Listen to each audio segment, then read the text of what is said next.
Причина за високу ціну риби у наших предавальнях у сущності jednostavna. Robiše o klasičnih ekonomskih relacijah ponuknúcej pohľadovania, co znači, že ponuknúce ryby na trgovišću menše od samого pohľadovania. Предходни деякі 2-3 роки було да мала цена риби і то було досить тяжко.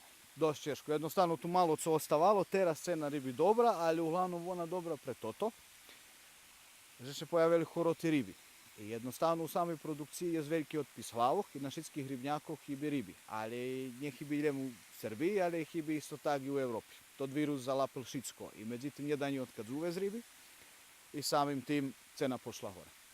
Viroza zmenšala količestvo ribi od 30-70%, kad jak, a ljika njet, ljem preventivne utrimovanja zdravja i dobre kondicije ribov, a poneže prethodnih rokov všetky ribolovi boli u utrati i zmenšovali produkciju, teraz je tota zmenšana produkcija odražela i na nedostatok rybčatov, co je ešte jedna príčina nedostatku, točnejšie vysokej ceny ryby, ktorá práve tých dňoch najhľadanša požíva.